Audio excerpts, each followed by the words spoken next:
नमस्कार दोस्तों। कबीर जी 15वीं सदी के भारतीय रहस्यवादी कवि और संत थे। जीवन की आपाधापी में हर इंसान अपने लक्ष्य को प्राप्त करने के लिए हाथ पांव मार रहा है, लेकिन किसी भी क्षेत्र में सफलता की सीढ़ियों पर चढ़ना आसान नहीं होता है।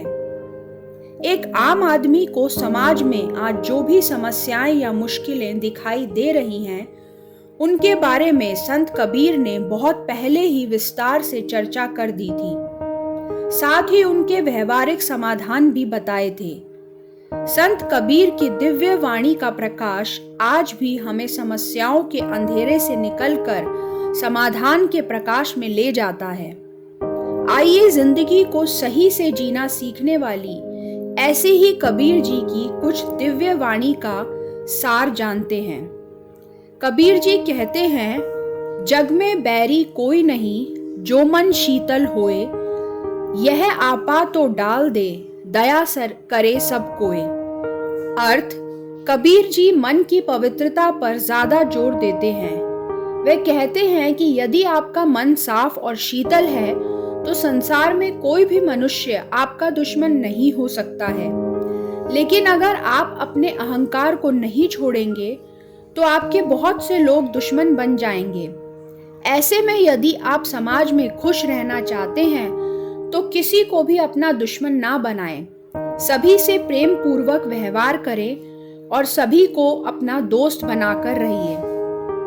आगे वे कहते हैं, जाति ना पूछो साधु की, पूछ लीजिए ज्ञान, मोल करो तलवार का, पड़ा रहंदो म्यान।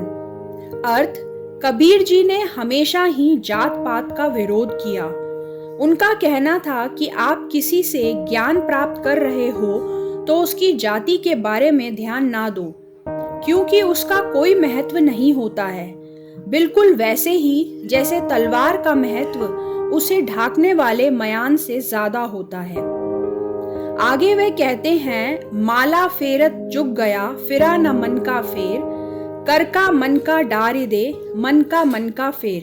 अर्थ, कर्म कांड के बारे में कबीर दास जी का कहना है कि लंबे समय तक हाथ में मोती की माला फेरने से कोई लाभ नहीं होने वाला है। इससे आपके मन के भाव शांत नहीं होंगे। मन को शांत रखने और काबू में रखने पर ही मन को शीतलता प्राप्त होगी। यहाँ पर कबीर दास जी लोगों को अपने मन को मोती के माला की तरह सुंदर बनाने की बात कह रहे हैं। आगे वे कहते हैं, पोथी पड़ी पड़ी जग मुआ, पंडित भया न कोय, ढाई आखर प्रेम का, पढ़े सो पंडित होए। अर्थ, संत कबीर जी कहते हैं कि बड़ी बड़ी पोथी पढ़ने का कोई लाभ नहीं है जब तक कि आप में विनम्रता नहीं आती और आप लोगों से प्रेम से बात नहीं कर पाते। कबीर जी कहते हैं कि जिसे प्रेम के 2.5 अक्षर का ज्ञान प्राप्त हो गया, वही इस संसार का असली विद्वान है। आगे वे कहते हैं, गुरु गोविंद दऊ खड़े, काके लागू पाए, बलिहारी गुरु आपनो, गोविंद दियो बताए। अर्थ, संत कबीर जी कहते हैं कि गुरु और गोविंद जब एक साथ खड़े हों तो उन दोनों में से आपको सबसे पहले किसे प्रणाम करना चाहिए? कबीर जी कहते हैं, उनके अनुसार सबसे पहले हमें अपने गुरु को प्रणाम करना चाहिए, क्योंकि उन्होंने ही गोविंद के पास जाने का मार्ग बताया है। दोस्तों, आशा करती हूँ कि कबीर जी की ये वाणी अगर हम ध्यान से सुने और इसका विश्लेषण करें तो हमारे जीवन में कई तरीके से हमारी मदद कर सकता है।